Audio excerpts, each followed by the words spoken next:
प्यारे की जय, श्री धाम के धनी की जय, महारानी श्री बाईजो राज की जय, महाराजा श्री छत्रसाल जी की जय, स्वामी श्री लालदास महाराज की जय, श्री वेदक साहेब जी की जय, सर्व सुंदर सास की जय। श्री बंदो सतगुरु चरणे को करम धनि प्रेम प्रणाम, अशोक हरे मंगल करने श्री देवी चंद्र जे नाम, श्री प्राणनाथ निज मूल पति श्री महिराज सुनाम, तेज कुंवर श्यामा युगल को पल पल करो प्रणाम, तेज कुंवर श्यामा युगल को पल पल करो प्रणाम। लो श्री प्राणनाथ प्यारे की जय।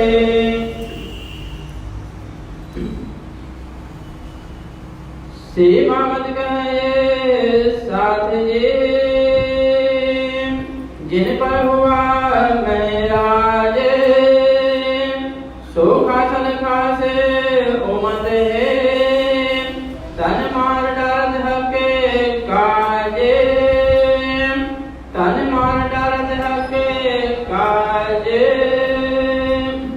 कसौटी 13 बरस माया बने, हाउ परलौकिक का बोझ, श्री राज तरफ रहते हैं, रमे बीज को सर होजे, चर्चा नित विचार है, मन में बड़ो विलास, नित्य प्रति श्री राज सो, करत विनोद करे हास। एक दिन श्री महराज के दिल उपजे यह विचारे, हम आए हैं अरस से भेजे परवर दिगारे, तो हमारे हुज्जत राज सो कछु न चलते, हम क्यों न देखें धाम को अपनी जो भी तक इतने, श्री देवचंद्र जी देखते श्री धाम के निशाने, सो हमारे आगे कहते हैं, कर देते पहचाने, कर देते पहचाने। बोलो श्री प्राणनाथ प्यारे की जय, श्री निजानंद स्वामी की जय। अखिल ब्रह्मांड नायक श्री जुगल किशोर श्री राज श्यामा जी के चरण कमल में कोटान कोटि वंदना एवं प्रणाम। प्रात स्मरणीय परम वंदनीय 108 श्री दीनदयाल गुरु जी, प्राणों के आधार स्वरूप, जीवन के मार्गदर्शक स्वरूप, इन गुरु जी के चरणों में कोटि कोटि प्रणाम करते हुए आप सभी सुंदर साथ जो यहाँ उपस्थित हैं, ट्रस्टीगण, पुजारी जी, आप सभी को प्रेम और भाव से भरा हुआ प्रणाम। मेरे प्यारे सुंदर साथ जी, हम यहाँ बीतक कथा श्रवण करते हुए आज 13वें दिन की कथा को सुन रहे हैं। और देखिए कि प्रसंग भी कैसा है, कसौटी का प्रसंग। ये कसौटी जिसके अंदर श्री महराज उतरते हैं। इस कसौटी का वर्णन अब होने जा रहा है। लाला श्री महाराज जी यहाँ कहते हैं, 13 वर्ष माया मिले था ऊपर लौकिक बोझ, श्री राज तरफ रहत है रमे बीच कौसर मौज। स्वामी श्री राधास जी बताते हैं कि 13 वर्षों तक श्री महराज जब रामचंद्र जी से मिले हैं, यानी विक्रम संवत 1687 वहां से लेकर के मागसर सुदी 9 के दिन दोनों स्वरूपों का मिलाप हुआ। आज 13 वर्ष व्यतीत हो चुके हैं। जब गोवर्धन भाई यहाँ से चले गए, उन्होंने तन को परित्याग किया, तब से लेकर के श्री महाराज विरक्त दशा में पहुंच गए हैं। इन 13 वर्षों के मिलाप के दरमियान श्री महाराज ने श्री सद्गुरु स्वरूप के द्वारा बहुत कुछ ज्ञान की प्राप्ति तो की। तत्व ज्ञान की दृष्टि से, शास्त्रों के ज्ञान की दृष्टि से, तारतम ज्ञान की दृष्टि से श्री महाराज अब निपुण हो चुके हैं।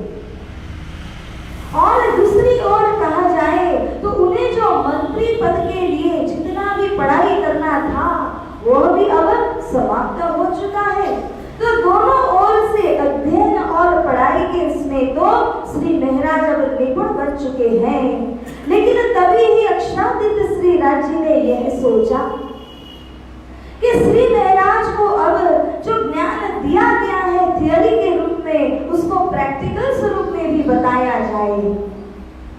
और जैसे भी ज्ञान की पराकाष्ठा में पहुंचे हैं, उसी प्रकार से इन्हें प्रेम की चरम सीमा में भी पहुंचाया जाए। इसी हेतु से जब गोवर्धन भाई को धनी श्री राजी ने ही यहाँ से उठा लिया, तब जा करके श्री महाराज के हृदय में विरक्ति का भाव उत्पन्न होता है। 13 सालों तक उन्होंने सद्गुरु का सानिध्य जब प्राप्त किया, तो यहाँ भी संसार के अंदर भी रमते हैं, खेलते हैं, यहाँ की सारी लीलाओं को, क्रीड़ाओं को करते जाते हैं। और इसी के साथ में लक्ष्य के रूप में हौज कौशल के अंदर रमण क्रीड़ा करते रहे। इसी कारण से कहा कि रमे बीच कौशल हौजर। परमधाम का 25 पक्ष में से एक मुख्य पक्ष जिसको हौज कौशल तालाब के नाम से जाना जाता है। कहते हैं कि परमधाम के जो 3 पक्ष हैं, रंगमहल जैसे कहें, श्री जगन्नाथ जी कहें और हौज कौशल तालाब कहें, ये तीनों पक्ष के अंदर जो माहिर है वही मोमिनों का निशान है। ये तीनों पक्ष को अंदर बाहर अति गूढ़ रूप से जो जानने वाले हैं वही मोमिनों का निशान होता है। और यहाँ श्री महाराज भी हौज कौशल के तालाब के अंदर मछली की भांति फिरने वाले, उसके अंदर की हर एक मेहराब को जानने वाले, ऐसे श्री महाराज अब कसौटी में उतरने जा रहे हैं। एक दिन श्री महाराज के दिल में उपजो यह विचार, हम आए हैं अरस से, भेजे हैं परवरदिगार। जब गोवर्धन भाई चले गए, तब प्रत्यक्ष सिद्ध हो गया कि हमारा यह मनुष्य तन क्षण भंगुर है। इसका कोई भरोसा नहीं कर सकते, कब कौन चला जाए, कब क्या से क्या हो जाए।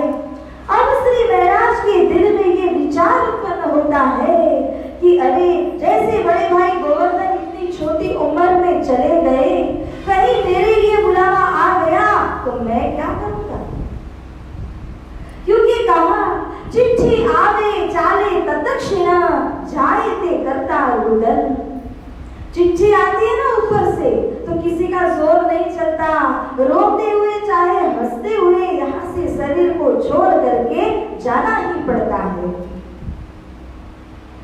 श्री महाराज ने भी यह सोचा कि जैसे गोवर्धन भाई चले गए, कहीं मुझे अपनी इस छोटी उम्र में जाना पड़ा तो क्या प्रमाण है कि मैं परमधाम की शिरोमणि सखी इंद्रावती हूँ। हाँ, सतगुरु स्वरूप ने देखा परात्मा को, परात्मा का नाम निश्चित किया और वह एकदम सिरदार उच्चतम सखी है, यह भी बात को बताया। लेकिन क्या मैंने इस तरह की मेहनत की कि मैं अपनी परात्मा का साक्षात्कार कर सकूं? श्री महाराज अपने दिल में बात लेते हैं कि हम 12,000 ब्रह्म सृष्टियां से इस संसार में उतरे हैं। और कैसे उतरे? भेजे हैं परवरदिगार। सबके मालिक को परवरदिगार कहा। हमारे धनी अक्षरातीत श्री राज्य की आज्ञा के द्वारा ही हम सब 12,000 इस संसार में उतरे हैं। श्री महाराज सोचते हैं तो हमारी हुज्जत श्री राज सो कछु ना चलत, तो कहीं हम नहीं धाम के अपनी जो बीतक इतर। श्री महाराज के दिल में यह बात आई, अगर हम परम धाम से आए हैं और धनी की आज्ञा लेकर के आए, धनी का विरोध करके नहीं आए, धनी ने भेजा, आज्ञा दे करके भेजा, तो क्या हम हमारे परम धाम की बीतक, हमारे मूल दिलावा में बैठी हुई परात्मा को क्या हम साक्षात्कार नहीं कर सकते? धनी श्री देवचंद्र जी ने इतनी मेहनत की, इतनी तपस्या की, जिसके पश्चात उन्होंने अपनी ही नहीं 12,000 की परात्मा को वो देख सकते थे, ब्रज रास लीला अखंड को देख सकते थे, परम धाम के 25 पक्ष का भी वर्णन कर सकते थे। तो सतगुरु स्वरूप जब देख सकते हैं, सतगुरु स्वयं बताते हैं कि आप सुंदरबाई से भी अग्रगण्य इंद्रावती आत्मा हो, तो फिर मैं क्यों नहीं देख सकता हूं? जैसे कि अगर सामने पहाड़ है, लेकिन अगर आपके सामने पर्दा पड़ जाए, आंख के अंदर तिनका घुस जाए, तो वो तिनके की वजह से पहाड़ भी दिखाई नहीं देता। तिनके पहाड़ ढांप दिया, ऐसी हालत होती है। तो जब हमारे नजर के आगे कोई पर्दा हो ना, तो बड़ी में बड़ी वस्तु भी हमें नजर नहीं आ सकती है। तो इसीलिए श्री महाराज ने सोचा, मैं क्यों अपने परम धाम की बीतक को और अपनी परात्मा को नहीं देख सकता हूं? अपने मूल स्वरूप के देखे सकल चरित्र, वर्तमान जैसे जहां तब हम होए पवित्र। इसीलिए श्री महाराज एक संकल्प करते हैं, जो तिनका मेरी नजर के सामने है और जिस तिनके के वजह से वह पहाड़ सदृश विशाल पर आत्मा और विशाल परम धाम को मैं देख नहीं पा रहा हूं, तो मैं कैसे अपने आप को पवित्र मानूं? श्री महाराज सोचते हैं कि जब तक मैं अपने परात्मा का दीदार नहीं करता, साक्षात्कार करते हुए परम धाम के अष्ट प्रहर की लीला को जब तक मैं नहीं देखता हूँ, वहां तक मैं कैसे अपने आप को परम धाम की अग्रगण्य इंद्रावती सखी मानूं? कैसे मानूं कि जैसा सदगुरु बताते हैं कि तू निर्मल आत्मा है परम धाम की, वो सिद्ध तो होना चाहिए, प्रमाणित तो होना पड़ेगा। तो इसीलिए महाराज यहाँ संकल्प करते हैं कि ये क्षणभंगुर जीवन के अंदर उस अखंड परमात्मा को मुझे दीदार करना है, साक्षात्कार करना है। हमरो धाम धनिया पर चले ना इतनो जोर, तो कई हम नहीं धाम के, कई हम में है खोर। अब श्री महाराज और गहराई से दिन प्रतिदिन विचार जब करते गए, तो उन्होंने सोचा कि परमधाम के धनी श्री राजी वे तो हमारे आत्मा के मालिक हैं। अगर हम चाहें कि हमें एक बैलगाड़ी मिल जाए, तो धनी में इतनी ताकत है कि हमें सीधा एरोप्लेन दे सकते हैं, उनमें तो कोई कमी नहीं है, सब विद्या जी समर्थ कहा है। तो ऐसे धनी में ये शक्ति है कि हमारी हर एक इच्छा को वे पूरा कर सकते हैं। ऐसे मेरे धाम धनी, मेरे प्रियतम धनी, जो हमारे सभी लाड़ को पूर्ण करने वाले हैं, क्या उनके ऊपर मेरा इतना भी जोर नहीं चलता कि मैं उनसे मेरी परात्मा का दीदार करने के लिए मांगू और वे मुझे न दे सके? धनी में तो कोई कमी है ही नहीं, अगर कोई कमी है तो वो मेरे अंदर है। हम में है कई खोर यानी कमी त्रुटि। तो एक नहीं अनेक त्रुटियां मेरे अंदर है, एक नहीं कई पर्दे मेरे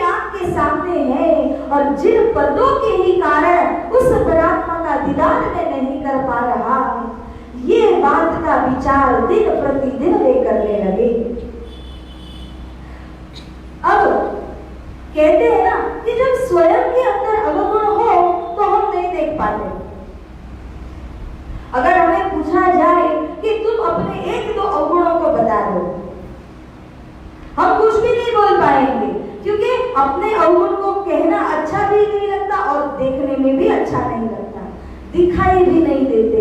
हमें लगता है दुनिया में जो सबसे अच्छा व्यक्ति है वो मैं ही हूँ, लेकिन वास्तव में हमारे अंदर की कोई अवगुण हो भी सही तो वो हमें कोई और दिखा सकते हैं, और वे कोई और नहीं बल्कि मार्गदर्शक के रूप में श्री सद्गुरु दिखा सकते हैं। श्री महाराज धनी श्री सद्गुरु स्वरूप के पास में जाते हैं और उनसे कहते हैं कि मेरे अंदर अपार अवगुण होने के कारण ही आपकी तरह मैं मेरे परात्मा को देख नहीं सकता हूँ। तो हे सद्गुरु स्वरूप, आपके चरणों में मैं विनती करता हूँ कि आप मुझे मेरे अवगुणों का परिचय करा दीजिए, मार्गदर्शन दीजिए कि जिसके माध्यम से मैं मेहनत करके उन अवगुणों को दूर कर सकूं, पवित्र बन सकूं, ताकि मुझे भी मेरी परमात्मा का दीदार हो जाए। जब सद्गुरु स्वरूप से यह पूछा तो वे कहते हैं, तब उत्तर देता तुम में नहीं कोई अवगुण, तू निर्मल आत्मा धाम की इंद्रावती उत्पन्न, बोलो श्री प्राणनाथ प्यारे की। सभी को जयकारा लगाना है, आधे इधर आधे उधर, आधे यहाँ नहीं करना। बोलो श्री प्राणनाथ प्यारे की, श्री सद्गुरु महाराज की। तो इस प्रकार से श्री सद्गुरु स्वरूप ने कहा कि हे महाराज, आप तो परम धाम के निर्मल आत्मा हो, जिनका परात्मा का नाम ही इंद्रावती सखी है, जो कि ब्रज के अग्रगण्य, श्री रास मंडल में अग्रगण्य, परम धाम में भी अग्रगण्य है और संसार में भी अग्रगण्य है। जब इस भांति सद्गुरु स्वरूप कहते हैं कि आपके अंदर कोई अवगुण नहीं है, इस तरह समझा बुझा करके घर को भेज दिया, लेकिन कहीं ना कहीं महाराज के दिल में आती है बात कि अगर मेरे में अवगुण नहीं है तो मुझे परात्मा का दीदार क्यों नहीं होता, होना ही चाहिए। इस प्रकार से दिन प्रतिदिन वे मेहनत करने लगे, अवगुणों को ढूंढने लगे और स्वयं की परीक्षा करने लगे। सुनत श्रीमुख चर्चा धनी श्री देवचंद्र जी की, जब चर्चा की चर्चा करते साथ आगे सब। जब भी धनी श्री देवचंद्र जी चर्चा सुनाते हैं, इस चर्चाओं के पश्चात सुंदर साथ का झंझट होता है और उसके बीच में श्री महाराज सद्गुरु स्वरूप के गुणों का वर्णन करते हैं और जो जो सद्गुरु स्वरूप ने समझाया है उस बात को वे पुनः और अच्छी प्रकार से किसी और रूप से समझाते हुए धनी श्री देवचंद्र जी के गुणों के ऊपर प्रकाश डालते हैं। हम सभी सुंदर साथ जानते हैं कि श्री सद्गुरु स्वरूप ने हमें क्या दिया है। परम धाम का वह ब्रह्म तारक महामंत्र हमें प्रदान किया है। हमारी डूबती हुई नैया जो संसार के अंदर दलदल के अंदर डूब रही थी, उसमें से हमको बाहर निकाला है। सब कुछ जानने के पश्चात भी अगर हम सद्गुरु के गुणों का स्मरण ही न करें, उन गुणों को हम दिन प्रतिदिन पल पल अगर हम याद न करें, तो फिर सद्गुरु के गुणों के द्वारा जो हमें परमधाम जाना है वो कैसे जाएंगे। जैसे वाणी ने भी कहा ना, गुण धनी के याद कर पकड़ पीऊ के पाए, ये रास्ता है परमधाम जाने के लिए। अपने धनी के गुणों का स्मरण करते हुए उनके चरण कमल को ग्रहण करो, इसी माध्यम से सुखे बैठाए सुखपाल में देसी वतन पहुंचाए। जब धनी के गुणों का स्मरण करेंगे तो इसी के माध्यम से श्री सद्गुरु स्वरूप प्रेम रूपी सुखपाल में हमें बिठा करके श्री परमधाम को ले चलेंगे।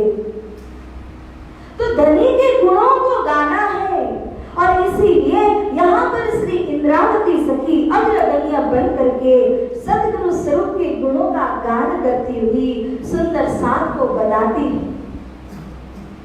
जान हुन कोड धड़ धड़ धड़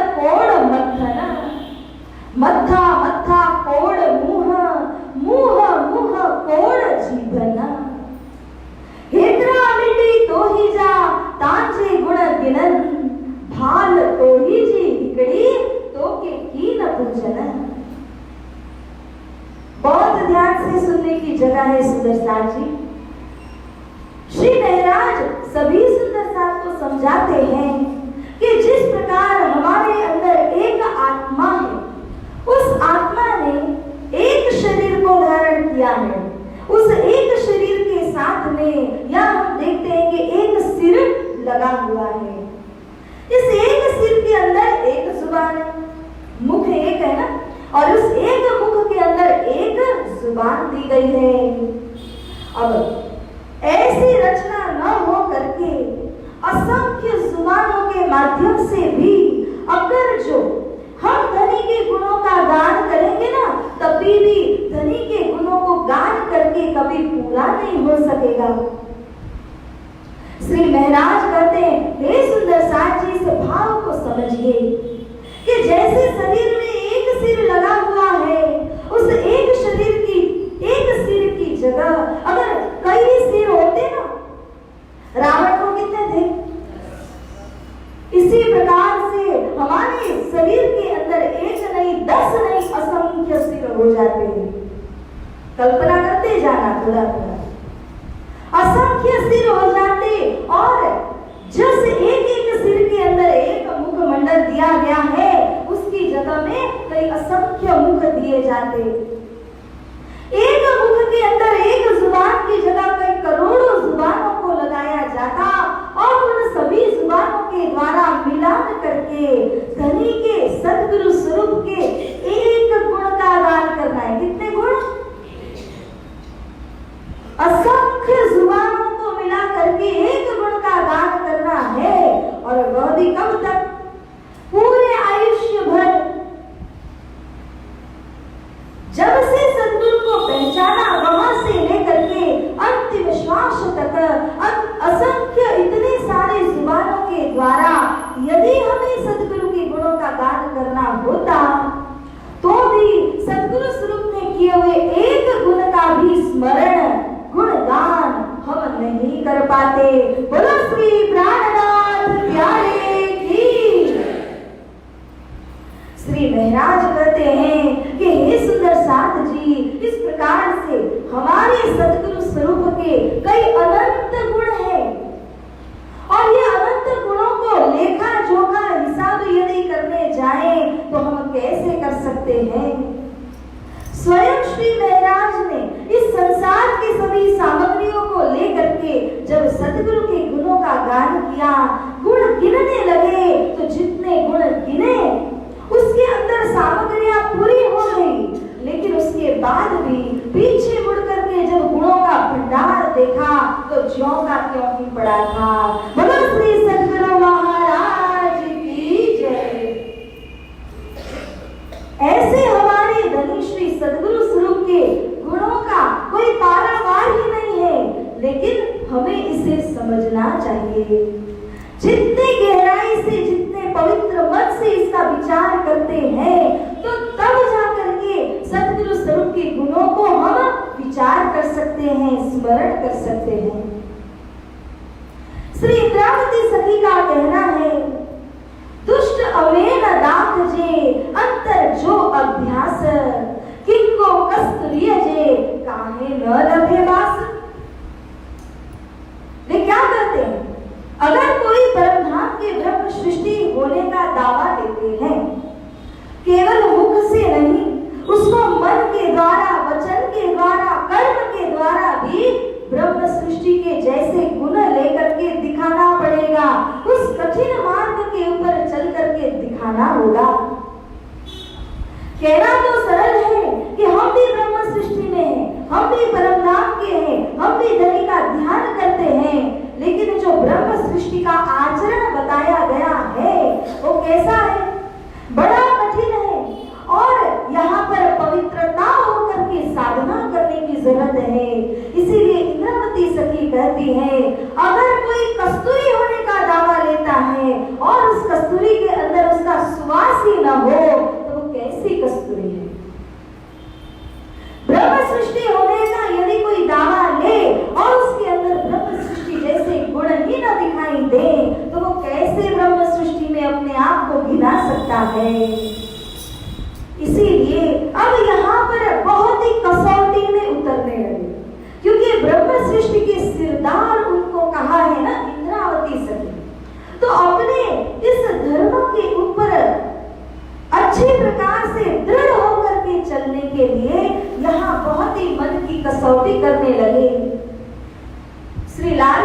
महाराज कहते हैं, किस वास्ते अपने मन पर करते बड़ा जुल्म, कष्ट अपने आकार को जगावने अपनी आत्मा। सबसे मूल कहे ना तो हमारे अंदर एक चीज है जिसको साधने की जरूरत है, और वह क्या है? कौन नहीं मानता हमारे अंदर? गुरुजन आते हैं हर साल अच्छे से अच्छा उपदेश करके जाते हैं, अच्छे से अच्छा मार्गदर्शन दे करके जाते हैं, यह करो यह न करो। मानते हैं हम? क्यों मानते नहीं हैं? क्यों उसके ऊपर चल नहीं पाते? इसीलिए तो कहा ये मनड़ू माने नहीं। अंदर बैठा हुआ जो दुष्ट में दुष्ट है वो मन को कहा है। वो मन हमें एक्सेप्ट करने नहीं देता। बात सच है, दिखाई दे रही है, गुरुजनों ने बताया है, पता भी चल रहा है, लेकिन इसके बावजूद कोई असर नहीं, कोई फिक्र नहीं, और उस मार्ग के ऊपर चलने में कोई हमारे अंदर दृढ़ता नहीं आती। क्यों नहीं आती है? क्योंकि ये मन हमें दृढ़ होने देता नहीं है। संसार के अंदर कहा ना, ये अजाजिल जो था वो अजाजिल के औलाद के रूप में है, और इसीलिए ये जो मन है, ये मन हमारे अंदर आकर के बहुत दुष्टाई का काम करता है। जब तक इसको साधेंगे नहीं तब तक ये दज्जाल और माया का कार्य करता है। मन एक साधन है, इसी से परम धाम भी जा सकते हैं, इसी से हम नीचे की ओर यानी कि हतोत्साह होकर के अपने मार्ग से च्युत भी हो सकते हैं। यहाँ जो कसौटी हो रही है ना, वो मन को साधने के लिए ही कसौटी कर रही है। इसीलिए मन के ऊपर बड़ा ही जुल्म करते हैं। हम लोग क्या करते हैं? गुरुजनों ने जो भी कहा, सतगुरु ने जो कहा, प्राणा जी ने जो कहा, वो यहाँ किताब में रहे, हम करेंगे अपने मन की। क्यों? हम मन के ताबे हो जाते हैं। लेकिन जो सत्पुरुष है ना, महात्मा जन है, गुरुजन है, वो मन के ताबे नहीं होंगे, वे मन को अपने ताबे करके चलेंगे। इतना ही फर्क है हमारे और उनके अंदर है। इसीलिए सत्य बात को जानने के बाद भी हम फॉलो नहीं कर पाते हैं। श्री महाराज यहाँ पर अपने मन के ऊपर बहुत जुल्म ढाते हुए यहाँ अपने आकार को, शरीर को भी बहुत ही कष्ट देते हैं। और कष्ट कैसे दिया, क्यों दिया? अपने आत्मा को जगाने के लिए। जैसे हमारी वाणी में भी कहा है, शास्त्रों के आधार पर कहा हुआ है कि हमारे इस शरीर के अंदर दो वस्तु है, एक है मन और एक है जीव। कीड़ी कुंजर में बैठी गड़ी, चींटी है ना, उसने हाथी को निगल लिया है। कैसे निगल लिया? चींटी इतनी छोटी, हाथी इतना बड़ा, तो चींटी ने हाथी को कैसे निगल दिया? वो चींटी किसको कहा, वो किसका रूपक है, और हाथी किसको कहा, वह किसका रूपक है? अगर समझने जाए तो महमती श्री प्राणा जी वाणी में कहते हैं कि यह चींटी सदृश मन और माया है, हाथी सदृश बलवान आत्मा है। लेकिन मन आत्मा के ऊपर हावी है, उसको निगल गया है, आत्मा के तेज को उसने दबा दिया है, क्योंकि यह आत्मा संसार और माया के अंदर ओतप्रोत हो चुका है, भूल चुका है, विस्मृत हो चुका है। घर का मालिक सो गया तो चोर आके चोरी क्यों नहीं करेगा? ऐसे ही हमारा यह जो चेतन आत्मा है, अगर वह माया संसार के अंदर गुलमिल हो जाए, गर्क होके भूल जाए, तो फिर यह जो मन है, वह मन माया का सबसे लाडला पुत्र कहा जाता है। तो ये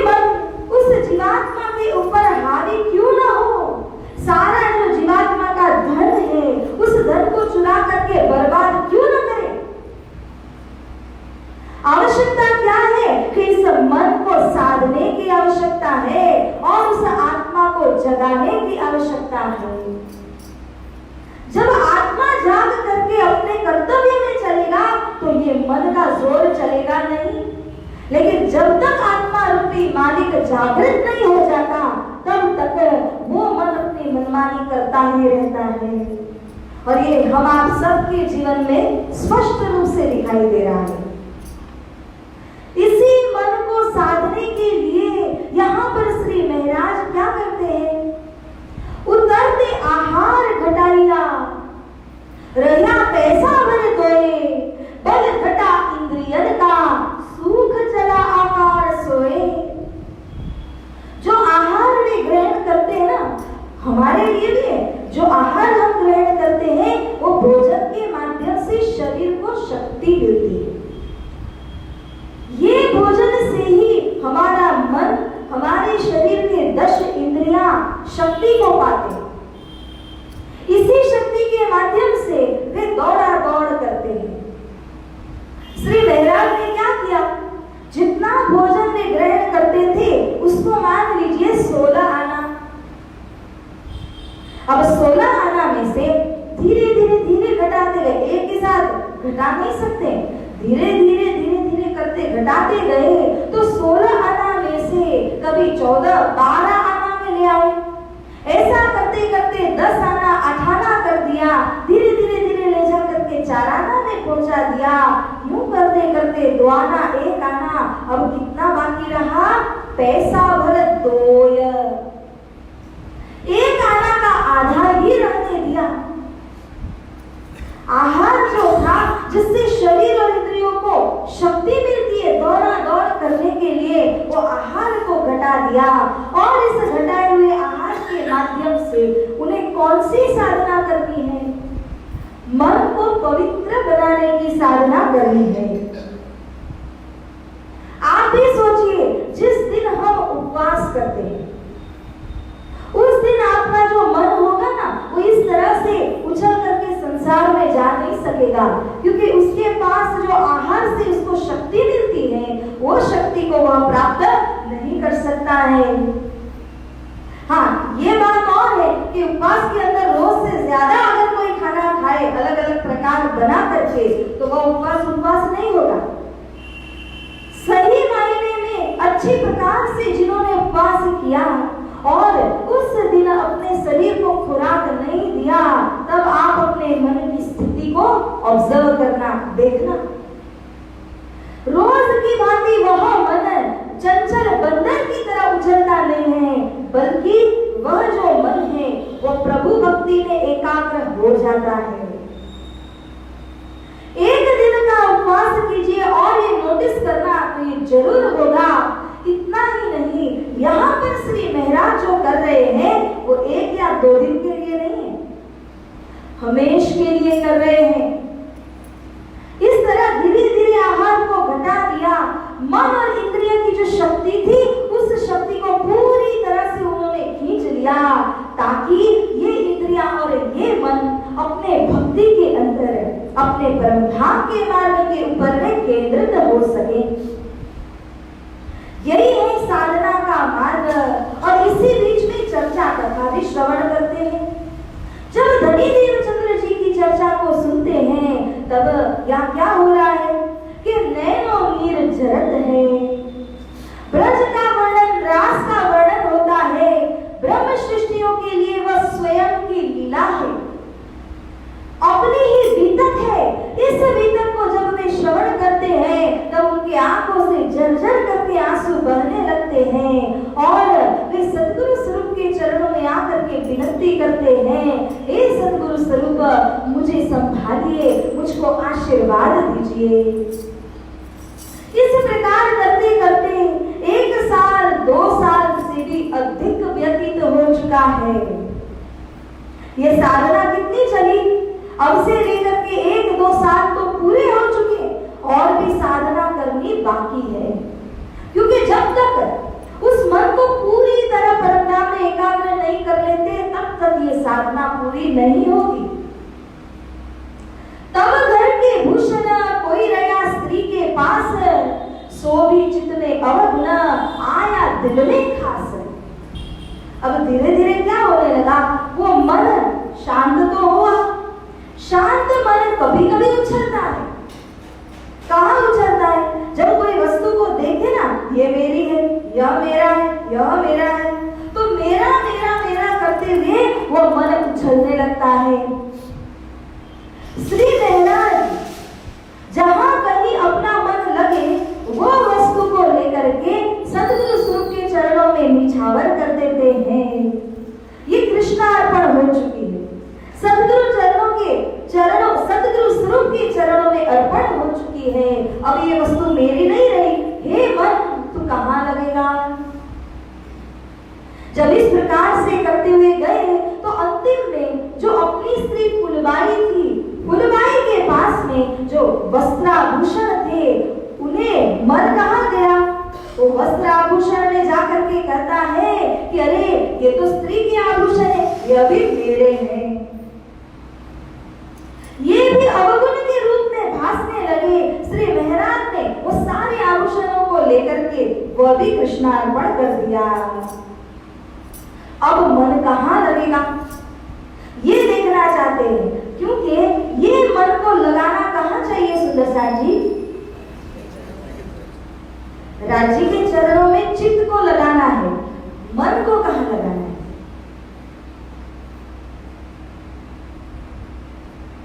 मन का कार्य क्या है? भ्रमण करना मन का कार्य है। इस मन को कहां लगाना चाहिए? हाँ, परम धाम के 25 पक्ष के भ्रमण में लगाना है। जो भी वस्तु जिसको प्राकृतिक रूप से दी है ना, उसको छीन नहीं सकते, उसको बदल तो नहीं सकते। मन का कार्य फिरने का है।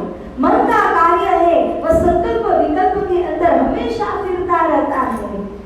श्री महाराज अपने मन को समझाते हुए कहते हैं, हे मेरे मन, तू इस छोटे से संसार के अंदर इस तरह से घूम रहा है, फिर रहा है, भटक रहा है।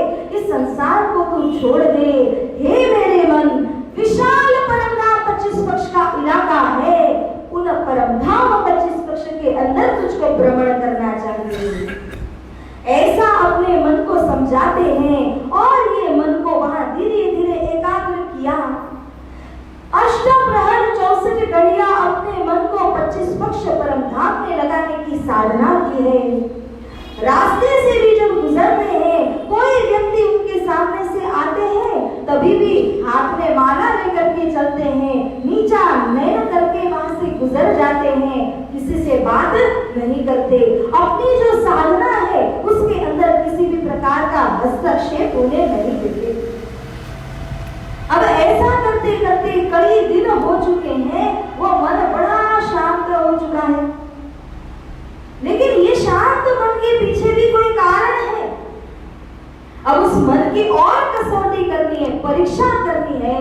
तब श्री महाराज उस मन की परीक्षा करने के लिए बाजार जाते हैं। परख ऐसी करे मन की खींचे बहुत वचन, अजहू रही सरीखी मान रे चंडाल मन। बोलो श्री सद्गुरु महाराज की, श्री प्राणनाथ प्यारे की, श्री कृष्ण कन्हैया लाल की। अपने मन की परीक्षा करने के लिए श्री महाराज जब जाते हैं बाजार के बीच में, और वहां जाकर के ये मन की गतिविधि को देखते हैं। कोई अच्छी अच्छी चीजें बाजार में देखी तो सुंदर वस्त्र भूषण को देखा कि ये मन वापस से उछलने लगा। मन को फिर से डांटा, हे चंडाल मन, तुझे इतना मैं समझाता हूँ, संसार को छोड़ और श्री परम धाम की ओर लक्ष्य दे। फिर भी तू मानता नहीं है।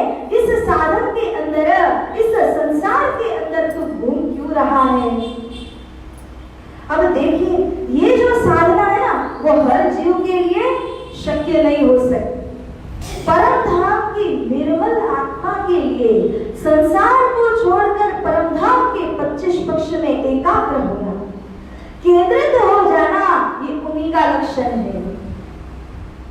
जो कोई भी साधना को करना चाहे और अपने परात्मा का साक्षात्कार करना हो, तो इंद्रावती सखी की जो मेहनत हुई है, उस मेहनत, उस तपस को दोहराना पड़ेगा। उसके बिना परात्मा का साक्षात्कार मामूली नहीं है। सारे अवगुणों को निकालने के पश्चात ही, मन को साधने के पश्चात ही उस परात्मा का साक्षात्कार हो सकता है। तो इसीलिए सुंदर साथ जी, हमारे अग्रगण्य इंद्रावती सखी, इन्होंने इस मार्ग के ऊपर चल करके इस तपस को करते हुए हमारे सामने प्रमाणित कर दिया कि 12,000 की जो परात्मा मूल विदावा में है, उसका साक्षात्कार किया तो जा सकता है, लेकिन उसके लिए बहुत ही दृढ़ होने की आवश्यकता है। हमें तो सुनने के लिए भी बहुत मुश्किल हो रही है, तो करने की तो बात ही दूर है। तो करने वाले ने कैसे कसौटी में उतर के किया होगा, विचार करने की बात है। तो इस प्रकार से करते हुए ऐसी इंद्रावती सखी को 3 वर्ष लगे, जिसमें कि अपने मन को साध करके उस परमधाम का साक्षात्कार किया जा सके, लेकिन अंतिम में जाकर के साधना में सफल होते हैं। तब श्री धाम मुह आगे फिर बल्या है गिरद, अपना आकार देखिया किया आकार को रद्द। बोलो श्री प्राणनाथ प्यारे की, श्री सद्गुरु महाराज की। जब 3 वर्ष तक अखंड रूप से तपस करते रहे, मेरी अपने घर के एक कोने में बैठ करके निरंतर यह काम किया अपने मन को साधने का। यह मन संसार को छोड़ने के बाद श्री राज जी के चरणों में लग ही गया और 25 पक्ष में भ्रमण करने लगा। ध्यान करते करते करते धाम मुह आगे आ गया। श्री रंग महल नजर के सामने आया और उसको एक परिक्रमा लगाते हैं और फिर अंदर जब प्रवेश होते हैं, तब वहां जा करके अपने आपा को देखा। आपा मतलब अपनी परात्मा स्वरूप को देखा और इसी के बीच में अपने इस आकार को, शरीर को उन्होंने पूरी तरह रद्द कर दिया। इस शरीर के अंदर जितनी ताकत शक्ति थी, वो सब कुछ अब हनन हो चुकी है, पूरी तरह जरद वर्ण के हो चुके हैं। शरीर में अब शक्ति बची नहीं है। धीरे धीरे धीरे करके चर्चा में जाना हो तो भी पालकी में जाना पड़ता है। कुछ समय के बाद तो वह भी बंद हो गया। जब श्री महाराज वहां नहीं पहुंचे, तब बालबाई को चिंता होने लगी। अरे श्री महाराज इस तरह का साधना कर रहे हैं, तपस कर रहे हैं, न जाने किस मोड़ पे पहुंचे, क्या किया। बालबाई चकित हुई। बालबाई ने श्री देवचंद्र जी से कहा, एक भाई पहले चला, अब ये हुआ तैयार, तुम क्यों न कहत हो, डर नहीं लगत लगा। हे सतगुरु स्वरूप, एक भाई गोवर्धन पहले ही शरीर परित्याग करके परम धाम को चल चुके हैं, ये दूसरे भाई अब तैयार हो रहे हैं उनके पीछे पीछे जाने के लिए। आपको क्या डर नहीं लगता?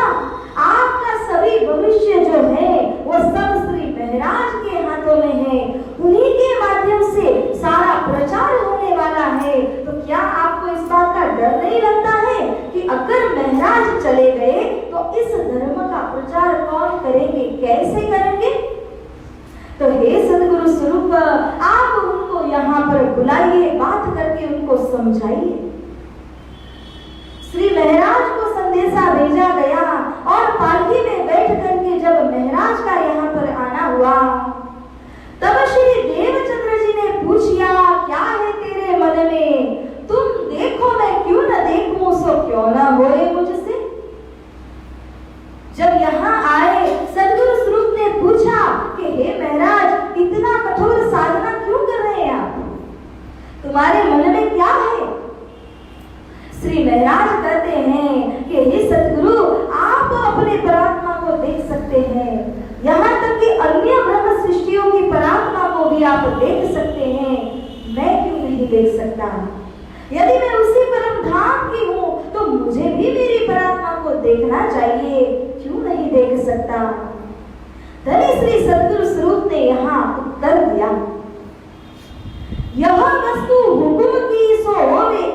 ठोर, मोहे उठाए तुम बैठो पर ना होवे कहूं और। हे महाराज, ये हुक्म की बात है, धनी का जहाँ हुक्म होगा ना जिसके भी ऊपर, वही अपनी परात्मा को देख सकते हैं। इस समय धनी का हुक्म मेरे ऊपर है, इसीलिए मैं परात्मा को देख रहा हूँ, वर्णन कर रहा हूँ। और मेरे बाद अगर किसी के ऊपर हुक्म होगा तो वो तुम्हारे ही ऊपर होने वाला है, इसीलिए समय आने का इंतजार करो।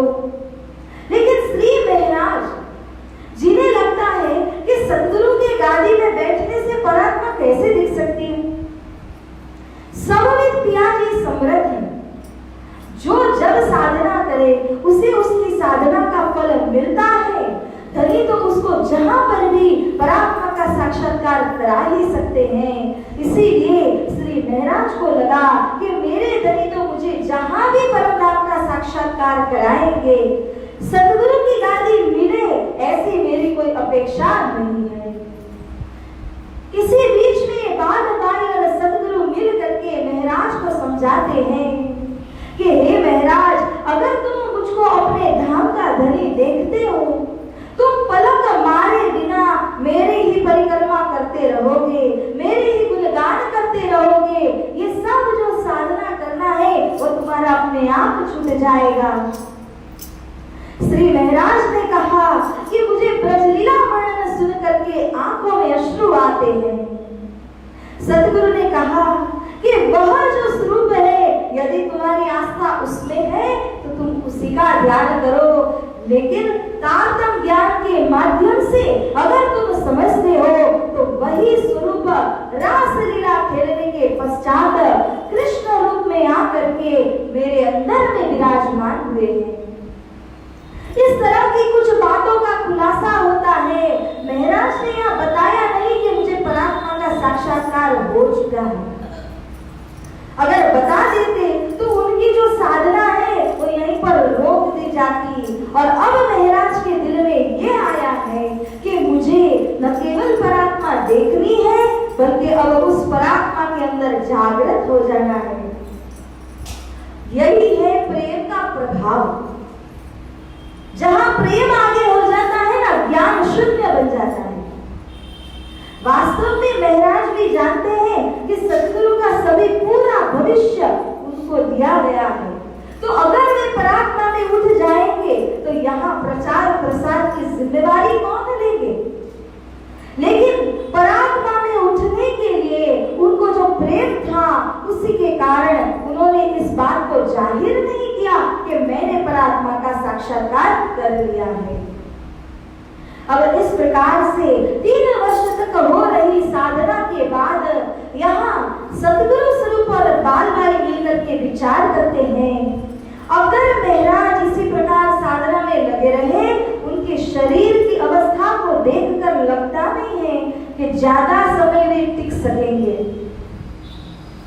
इसीलिए बाल-बाई जो श्री सद्गुरु स्वरूप के समय की एक सलाहकार के रूप में भी थी, उन्होंने देवचंद्र जी से कहा, कोई तो बहाना करके महाराज की लगी हुई चित्त वृत्ति को वहां से हटाना होगा। अगर नहीं हटाया गया तो श्री महाराज अपने परात्मा को देखने के विषय में बहुत कठोर साधना करेंगे और अपने इस शरीर को खो बैठेंगे। तब गुजरात भेजिया एक बहाना ले, जब चले गुजरात को जोश फिरा दिन से, बोलो श्री सद्गुरु महाराज की, श्री प्राणनाथ प्यारे की, श्री कृष्ण कन्हैया लाल की। तो जब इस प्रकार का बहाना बनाया, श्री महाराज को सद्गुरु बुलाते हैं और कहते हैं, हे महाराज, अहमदाबाद गुजरात की ओर जाइए, मुझे 2 धर्म ग्रंथों की बहुत आवश्यकता है। एक है ब्रह्म वैवर्त पुराण, दूसरा है हरिवंश पुराण। ये दोनों धर्म ग्रंथ यहाँ आस पड़ोस में कहीं पर मिलते नहीं है। मैं आपको आज्ञा देता हूँ, आप जाइए और उन धर्म ग्रंथों को मेरे लिए खोज करके ले आइए। उन दिनों में प्रेस कहाँ था? हस्तलिखित साहित्य मिलते थे, बड़े मुश्किलों से मिला करते थे। तो ऐसे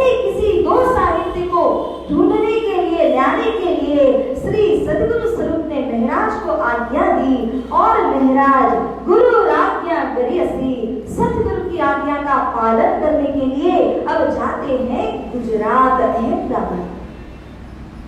मगर बीचों बीच एक घटना हुई। जब महाराज यहाँ से चले लगभग 1-2 दिन चलने लगे होंगे, जोश फिरा दिन से, यानी एक व्यक्ति ब्राह्मण वेश में आकर के श्री महाराज से मिलते हैं और जब वार्तालाप हुआ तब उन्हें पता चलता है कि इन्हें 2 साहित्य चाहिए। वही 2 साहित्य उस ब्राह्मण के पास में भी थे। वह कहता है तुम मुझे दान दे दो, मैं तुम्हें ग्रंथ दे देता हूँ। श्री महाराज जो कि लगभग 15 दिन के काम से भेजे गए थे, केवल 2-3 दिनों में वापस लौट आए। ये मिलने वाले स्वरूप कौन है? धनी श्री राज जी के आवेश का स्वरूप थे और उन्होंने इतने बड़े काम को छोटे स्वरूप में मिल करके निपटा दिया, पूरा कर दिया। क्यों मिल करके उनको ग्रंथ दे दिए? क्यों 15 दिन का काम मात्र 2-3 दिनों में पूरा कर दिया?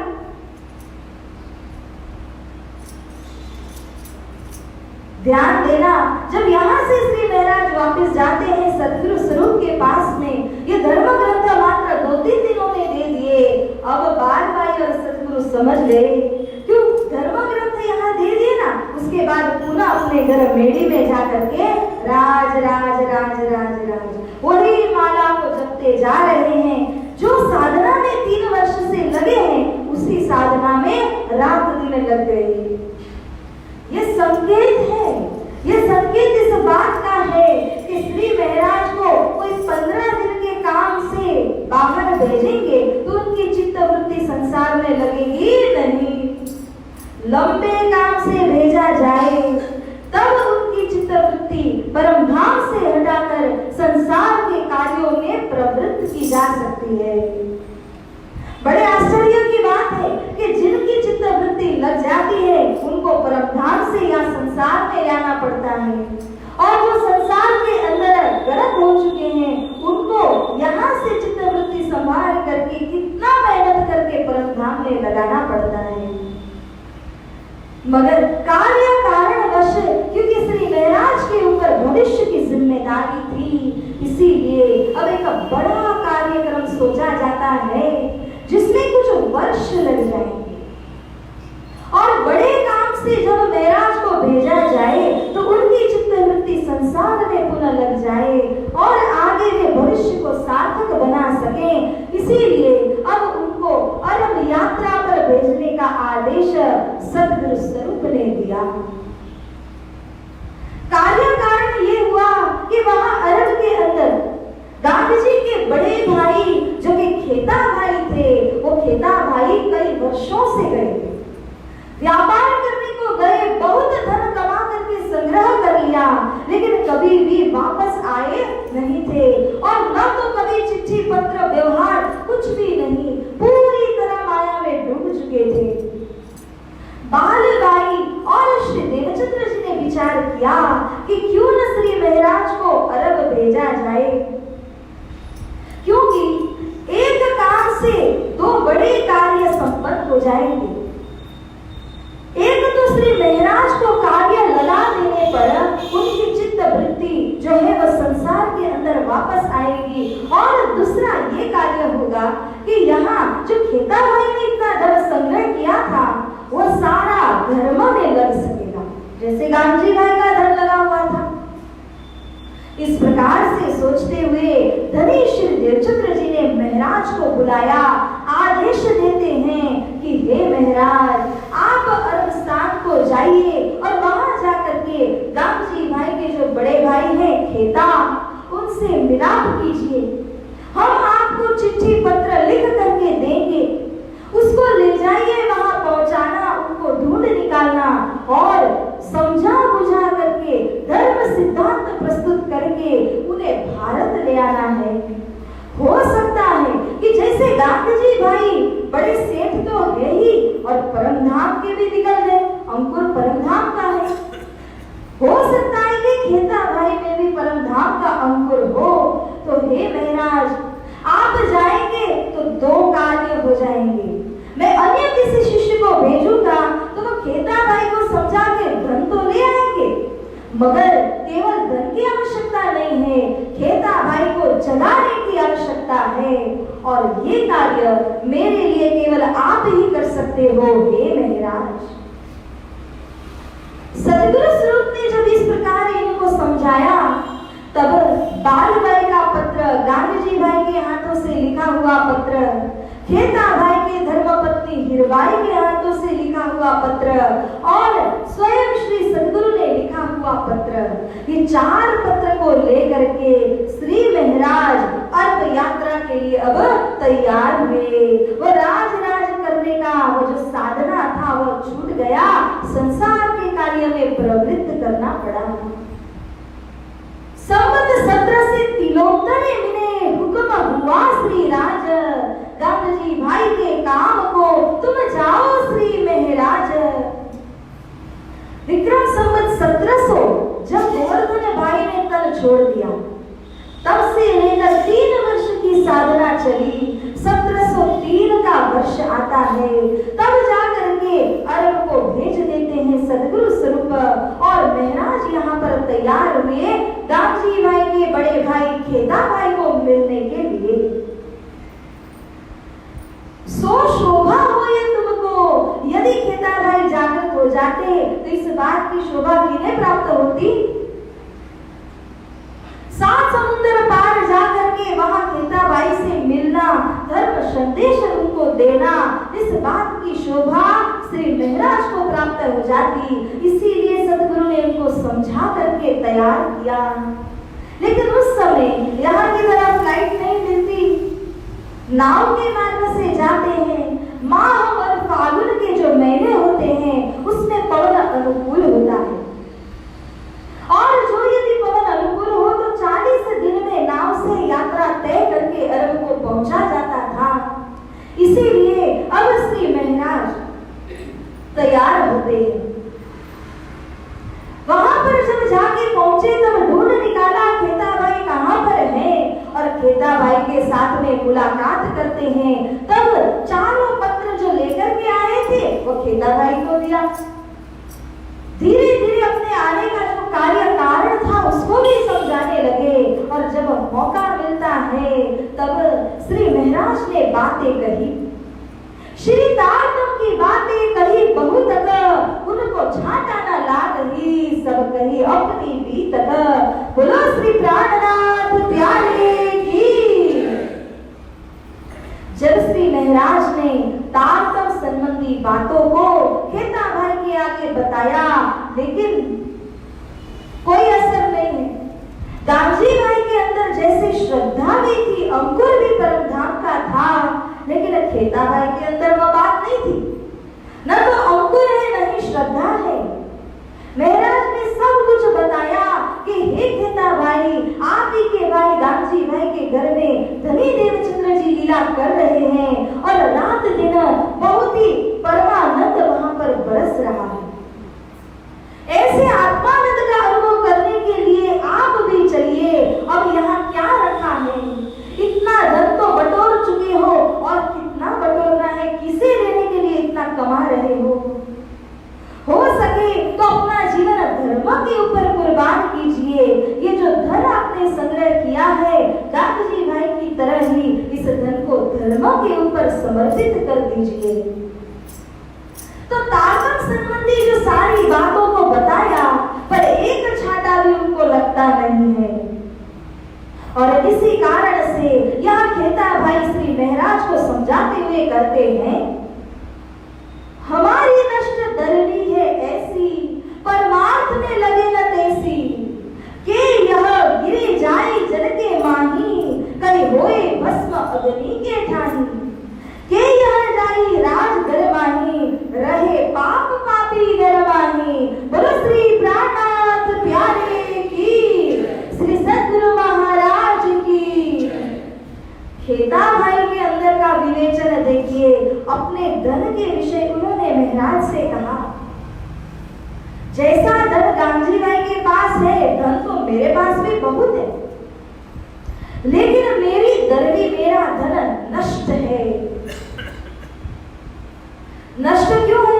क्योंकि उसके मूल में कीड़े लगे हैं, तो उस मूल के कीड़े सारे वृक्ष में लग जाते हैं, और मेरा धन इसी प्रकार का है। बेईमानी से कमाया हुआ, अनुचित कार्यों से कमाया हुआ मेरा धन होने से मेरा धन धार्मिक कार्य में नहीं लग सकता। मेरे धन की कुछ गतियां होंगी, वह मैं आपको बताता हूँ। खेता भाई महाराज से कहते हैं, गिरे जाएंगे जल के माही, मेरा धन या तो जल में डूब जाएगा, जल से बच जाए तो भस्म हो गए अग्नि के ठाई, वो अग्नि में भस्मीभूत हो जाएगा। अगर उससे बच गया तो राजघराने में चला जाएगा। ये धन वह है जिसका कोई वारिसदार नहीं होता, वो राजघराने में राजा के अधीन हो जाता है। अगर कोई धन और बचा तो पापी को मिल जाएगा। पाप कर्म करने के लिए मदिरा पान हो, जुआ खेलने के लिए हो, कई पाप कर्म धन के द्वारा होते हैं, तो उस कार्य में मेरा धन लगेगा, लेकिन धार्मिक कार्यों के अंदर लगेगा नहीं, क्योंकि इस धन को मैंने ईमान से कमाया नहीं है। श्री महाराज को उन्होंने हकीकत बताते हुए कहा, जो इस धन को बटोरने का प्रयास करेंगे वे भी दुखी हो जाएंगे। हर हकीकत को बता दिया, लेकिन सदगुरु का जो आदेश था, इसीलिए श्री महाराज ने सोचा कि नहीं, मुझे मेरे सदगुरु की आज्ञा का पालन तो करना ही होगा। कारभार बखार का सारा सौंप दिया, तुम नौतनपुरी को चलो, तूने बहुत जमा किया। महाराज ने समझाते हैं कि आपका जो दुकान का कारभार है, जिम्मेदारी है, वो आप मुझे सौंप दीजिए। नौतनपुरी जाने के लिए तैयारी कीजिए, सदगुरु के दर्शन कीजिए, और जैसा आपका अंकुर है उसी अनुसार लाभ लेने का प्रयास कीजिए। अब वे तैयार तो हो गए। उन्होंने श्री महाराज को सब डिटेल्स दे दिया। जितना भी रजिस्टर बनाते हैं उसमें लेखा लिखा जाता है, किसको कितना धन कर्जे के रूप में दिया गया है, वो सब कुछ उन्होंने महाराज को सौंप दिया। दोनों ने अपने बीच में कार्य को विभाजन कर लिया। यहाँ श्री महाराज बाहर जहाँ कर्ज दिया हुआ है वहां जाते हैं, और जिनको कर्ज दिया वो सारा धन लेकर के आते हैं। बटोरने का काम महाराज का है।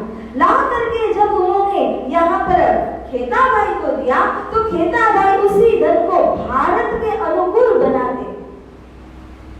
जो अरब देश के अंदर जिस रुपये में चलता है ना, दिनार के अंदर, उसको परिवर्तित करके भारत में चलने वाले रुपए के रूप में परिवर्तन करते हैं।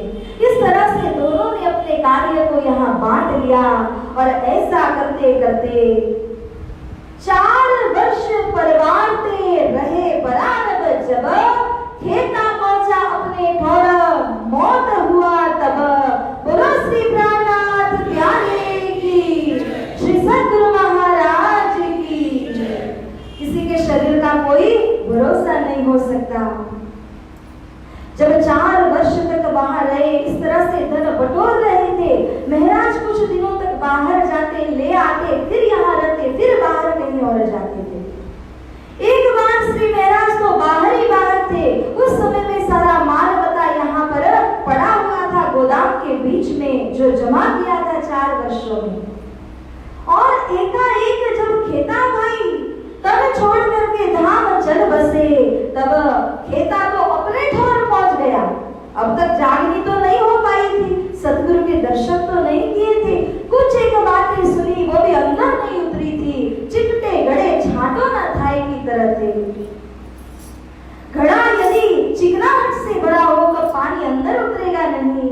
इसी प्रकार जो खेता भाई का हृदय, जिसमें लील जमी हुई, काई जमी हुई थी, उसी के कारण वहां पर परमधाम की बातों का सिंचन हो नहीं सका।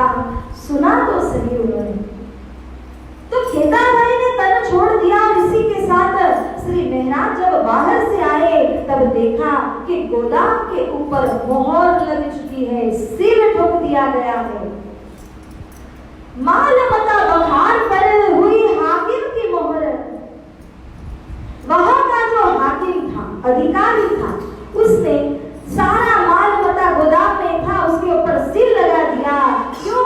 इस धन के वारिसदार अरब में नहीं है। भारत में हो सकते हैं, लेकिन यह धन मेरे अधीन हो जाए, इस भावना से उस हाकिम ने वहां पर सील लगा दिया। अब महराज तो बाहर के बाहर ही रह गए। तब उन हाकिम ने बुरी करी नजर, तरे पिछली रात को पहाड़ ने भरी फजर। एक दिन श्री महराज जो यहाँ पर बार बार फरियाद करते हाकिम के पास में जाकर के इस धन के वारिसदार हैं, उनको ये धन मिलना चाहिए, आपने जो यहाँ पर मोहर लगाई है उसको हटा दीजिए। मगर वह हाकिम माना नहीं, उसे है कि महराज को रास्ते से हटा दूं। इसीलिए एक दिन जब महराज गोदाम के बाहर में सोए हुए थे, उसने गुंडे लगा दिए। श्री महराज जो 4 वर्ष से यहाँ आरब में रहा करते थे, उन्हें पता लग गया आरबी भाषा के अंदर ये गुंडे क्या बातें कर रहे हैं। सोए हुए महराज इस प्रकार उठे और उठ करके जैसे बाण में से, मतलब जैसे धनुष्य में से बाण छोड़ा जाता है, किस वेग से वो बाण छूट जाता है और लक्ष्य में पहुंचता है, इसी वेग से महराज जो कि सोए हुए थे वे उठ जाते हैं और बाण की तरह यहाँ से बिल्कुल दौड़ लगाते अपने जान की रक्षा करने के लिए। जब बहुत दौड़े, रात्र भर दौड़ते रहे, तो पहाड़ में भरी फजर। यहाँ से 6 कोस की दूरी पर सुल्तानगढ़ नाम का स्थान पहाड़ के रूप में आया है, जो कि राजधानी थी। वहां जाकर के श्री महराज पहुंचे और अब विचार करने लगे कि मैं क्या करूं। यहाँ पर भी आकर के हाकिम की फरियाद लगाते हैं, लेकिन जिनको आकर के फरियाद लगाई वे भी उसी हाकिम के रिश्तेदार निकल गए, बहनोई निकल गए। वह इनका साला है, इसीलिए वह फरियाद को स्वीकार ही नहीं करता। यहाँ से जाएंगे पहुंचे सुल्तान इमाम, फरियाद करी 2 मास लो बीच खेते के काम। तो यहाँ से जाकर के सुल्तानगढ़ पहाड़ में पहुंचे, 2 महीनों तक वहां भी फरियाद की, मगर कोई सुनने वाला नहीं था। पूरी तरह अब महराज निराश हो गए।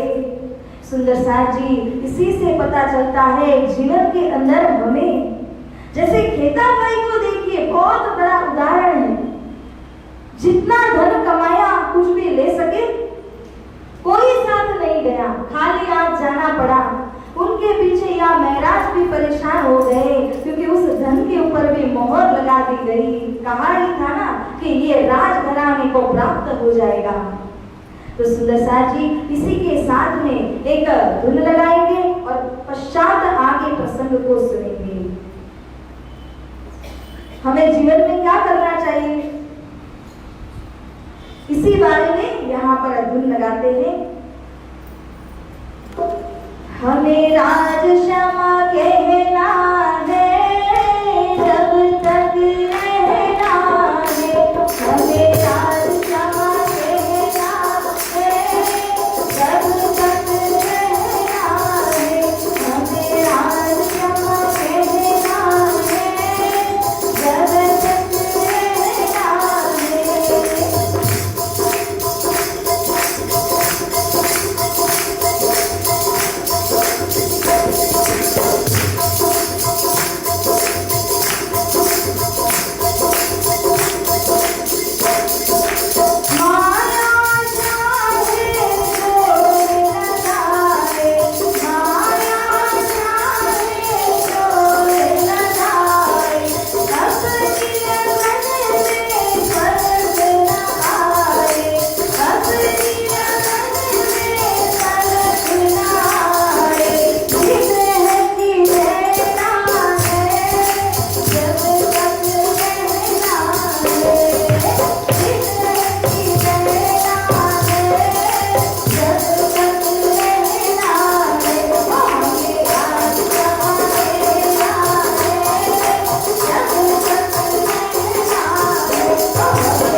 पहुंचकर निराश होकर के बैठे थे, वहां उनको एक व्यक्ति आकर के मिला और जो व्यक्ति उन्हें यहाँ मार्गदर्शन देने के लिए मिला है, उसने देखा कि इस व्यक्ति का मुंह बहुत उतरा हुआ है, वो शांत होकर बैठे हुए हैं। उन्हें जाकर के कारण पूछा, पता चला कि ये सारी आपत्ति उनके ऊपर में आई है। वह पादरी के वेश में थे, जैसे क्रिश्चियंस में फादर कैसे गाउन पहने हुए होते हैं, इसी वेश में वो आदमी व्यक्ति आकर के यहाँ पर मिल जाते हैं। जब मिले तब महाराज को उन्होंने एक रास्ता दिखाया, मैं जैसा कहता हूँ वैसा करना। जब यहाँ अरब देश के जो सुल्तान बादशाह है, वो नमाज पढ़ने के लिए शुक्रवार जुम्मे के दिन जाते हैं। रास्ते में मिल करके एक रुक्का मैं लिख के देता हूँ, चिट्ठी लिख कर देता हूँ, उनके हाथ में वह भी देना और अपनी आपा बीती भी सुना देना। इस तरह से जब कहा, श्री महाराज को बड़ी हिम्मत करनी पड़ी। क्यों? क्योंकि यहाँ जिस प्रकार से सुल्तान का छेड़ा पकड़ करके बात करने को कहा था, वो बहुत ही कठिन था। श्री महाराज ने सोचा, मेरे सदगुरु स्वरूप के लिए उनकी आज्ञा पालन करने के लिए ये तो मुझे करना ही पड़ेगा। अब श्री महाराज इसीलिए कमर बांध के तैयार हुए और जिस दिन सुल्तान उस मार्ग से निकल करके जा रहे थे, अष्टपहरिया उनको घेर रखे थे, बॉडीगार्ड सारे, और उनके पास में औजार भी थे। श्री महाराज एक दूर दराज एक कोने में खड़े हैं, देख रहे हैं कब योग्य मौका मिले और कब जाकर के सुल्तान को ये रुक्का मैं दे दूं। जैसे ही सुल्तान एक स्थान पर पहुंचे, महाराज दौड़ लगा करके आते हैं और आए और उन्होंने एक ही साथ जो घोड़े के ऊपर सवार बादशाह थे, उनका दामन झटक लिया, पकड़ करके खींचते अपनी ओर झटका दे करके। इसके माध्यम से उनका जो खेस था यहाँ आगे बांधने का, वह भी टूट गया। जब चला सुल्तान नमाज को, ये खड़े रहे बीच राह, धाई के दामन झटकिया, टूट गई कसताह, बोलो श्री प्राणनाथ प्यारे की। जब इस तरह बादशाह ने उनकी आंखों में आंखें डाल के देखा, किसने मेरी हिम्मत करके दामन झटक लिया। श्री महाराज कांप उठे। अष्टपहरिया जो वहां पे खड़े थे, सभी ने अपने अपने हथियार उनकी तरफ तान दिए। एक सेकंड का फर्क हो जाता, बादशाह अगर हुक्म करके उन्हें नहीं रोकते तो चारों दिशाओं से श्री महाराज को घेरे हुए वे सभी उनके ऊपर हथियार से प्रहार कर देते। महाराज अपने जान से हाथ धो बैठते थे, लेकिन क्योंकि यह आदेश भी उन स्वरूप ने दिया था, इसी का पालन वे कर रहे थे, तो महाराज को कोई भी आपत्ति नहीं आई। बादशाह ने कहा, लात खौफ या बनी, सब कहो तेरी बात। तब रुक्का दिया हाथ में, कही सब विख्यात।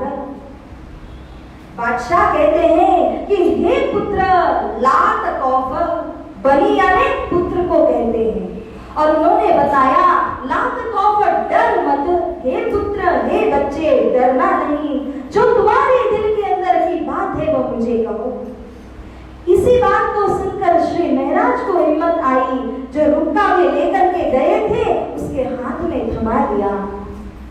और इतना ही नहीं, जुबानी भी अपनी बात को वर्णन करके बताते हैं, मैं अपने गले का बोझ सो डांट हो गले तुम, ले हिसाब रोज ईद के जब होगे हक का हुकुम। हे बादशाह, मेरे गले के ऊपर एक बड़ा सा बोझा है, आपके गले में मैं वह डाल रहा हूँ। अगर आपने मेरा इंसाफ नहीं किया तो ईद की रोज जब हम सभी खुदा के आगे खड़े होंगे, न आप बादशाह होंगे न तो कोई सेवक होगा, सब एक समान होके जब खड़े रहेंगे, तब भी मैं आपका छेड़ा झटकार करके खुदा के सामने इंसाफ मांगूंगा। इसीलिए हे बादशाह, मेरा इंसाफ आप अभी ही कीजिए। इस प्रकार से श्री महाराज ने उनको कहा।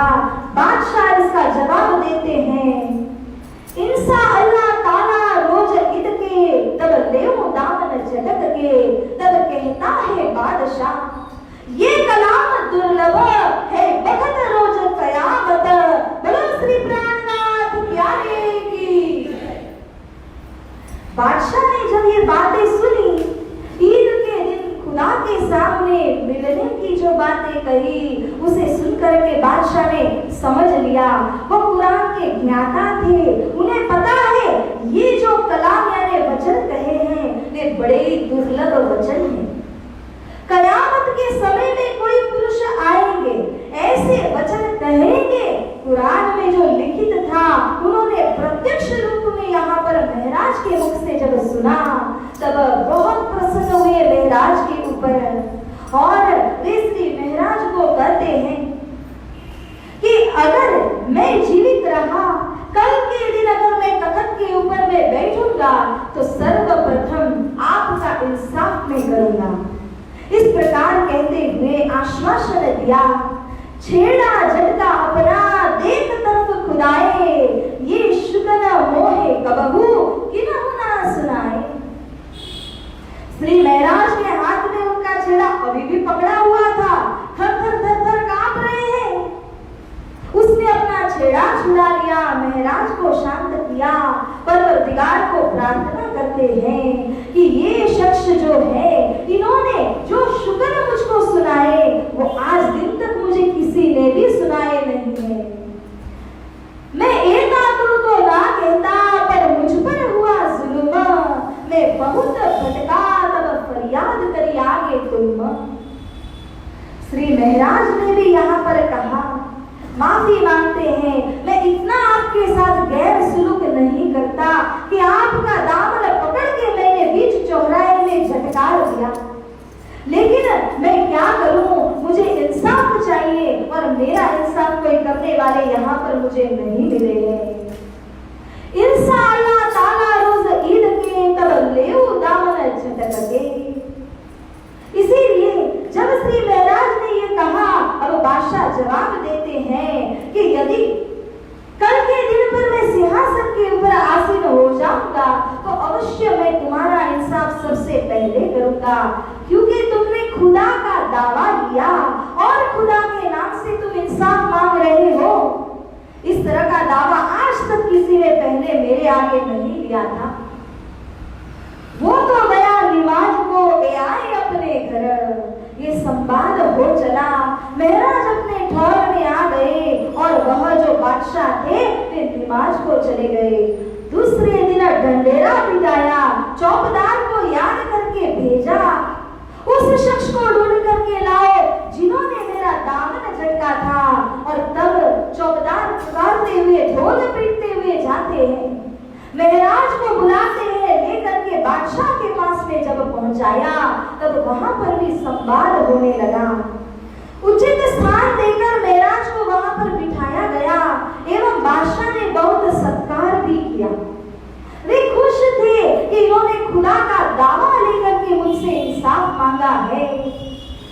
किसी के साथ भारत देश में चल रही बातों को वे पूछते हैं और महाराज के आकर के दामन झटकारने का कारण पूछते हैं, क्योंकि अवश्य कोई ऐसे ही हिम्मत तो नहीं करेंगे दामन झटकने के लिए। बहुत कुछ उनके ऊपर व्यतीत हुआ होगा, तब जाकर के उन्होंने यह दामन झटकने का कार्य किया था।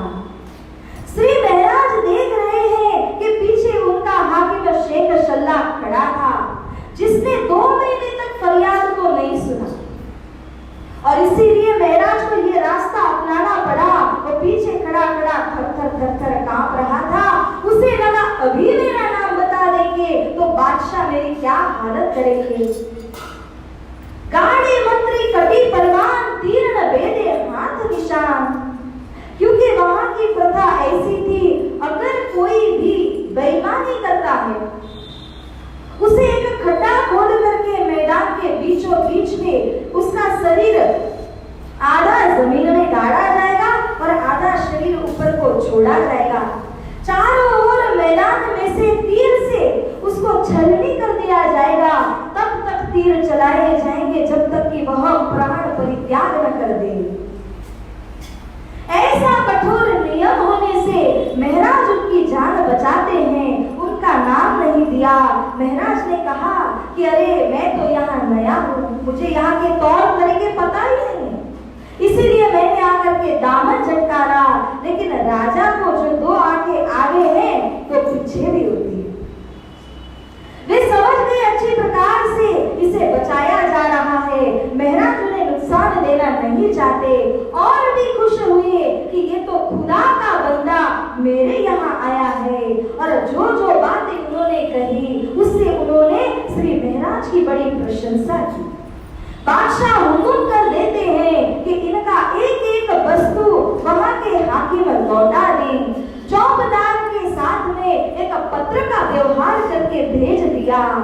बादशाह का आदेश मिल जाता है और श्री महाराज यहाँ से उस हाकिम के पास वहां जाते हैं जिन्होंने मोहर लगाई थी। उसे एक एक वस्तु वापस तो करनी पड़ी, लेकिन ईर्ष्यावश वे वहां गोदाम में आग लगा देते हैं। कुछ भी हाथ नहीं आया सिवाय जो एक खंजर था वह बच गया, रत्नों से जड़ित था। सारा सोना रूपा सब कुछ जल के भस्म हो गया। जैसे खेता भाई ने कहा था कि अग्नि में मेरा धन भस्मभूत हो जाएगा, तो एक दशा को तो प्राप्त हो ही गया। जो कुछ बचा था महाराज ने चुन करके रख लिया। नौतनपुरी से श्याम जी, मान जी, बिहारी जी को सतगुरु स्वरूप ने महाराज की मदद करने के लिए भेजा हुआ था। वे आकर के यहाँ मिलते हैं, महाराज उनको सब कुछ सौंप देते हैं, सही बातें भी बताते हैं, कितना कष्ट हुआ इस धन को छुड़ाने के लिए। लेकिन उनके दिल का जो कुफर था उसी के कारण उन्होंने सोचा हम महाराज को बदनाम करेंगे, सारा धन भी ले लेंगे और महाराज के ऊपर सारा इल्जाम आ जाएगा।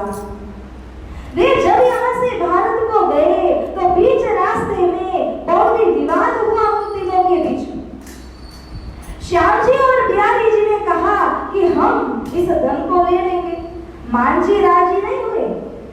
तब मांझी को रास्ते से हटा दिया गया और जो जड़ाऊ खंजर था, रत्नों से जड़ित था, उसे जल में डाल दिया गया।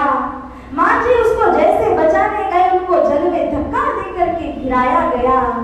जब नौतनपुरी को वे लौटे तब जाके वहां पर मनमानी बातें बना के पेश की कि इनकी हत्या महाराज के द्वारा हुई है। धन भी ले लिया, धन भी नहीं लिया, जबकि महाराज ने बचा हुआ सारा धन इनको दे दिया था। इस प्रकार का कुफरान का खेल इन्होंने खेला और बालबाई जो उस समय में अग्रगण्य होकर कार्य कर रही थी, उन्होंने एक प्रण ले लिया। अगर सतगुरु महाराज का मुख भी देखेंगे, उनसे प्रणाम भी कहेंगे, तो मैं कुएं में जा करके छलांग लगाऊंगी, क्योंकि महाराज ने मेरे भतीजे को छीन लिया है। तो यदि सतगुरु ने उनसे बात भी की तो मैं अपनी जान दे दूंगी। इस प्रकार से एक प्रण कर लिया। जब महाराज वापिस आते हैं तो सतगुरु स्वरूप उनके साथ वार्तालाप नहीं कर पाते। पहले तो एक बात हुई कि राजघराने में सारा धन चला गया, क्योंकि जो महाराज लेके आए थे उसके बारे में बालबाई ने पहले से ही जा करके कह दिया था कि ये सारा धन खेता भाई का धन है, महाराज हड़प रहे हैं, इसका पूरा पूरा हिसाब लेना ही चाहिए। राजघराने में वह धन भी चला गया और खेता भाई ने जो कहा था वो सारी गतियां प्राप्त हो गई। अग्नि में भी धन भस्म हो गया, जल में खंजर के रूप में वह धन चला गया। यहाँ श्री महाराज जब आए तो राजघराने में भी वह धन चला गया।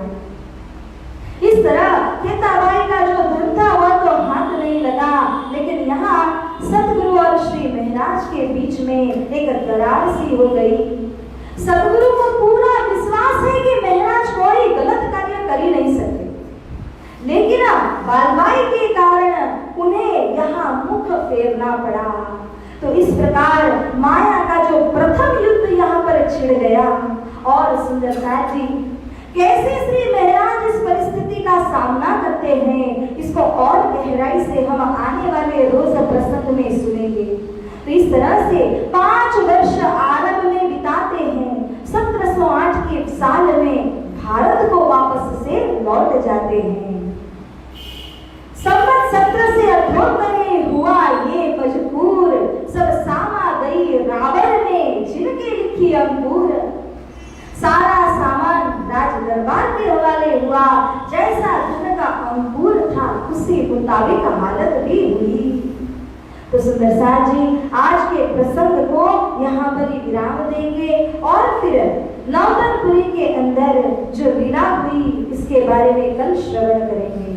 बोलिए श्री प्राणनाथ प्यारे की, श्री सद्गुरु महाराज की जय।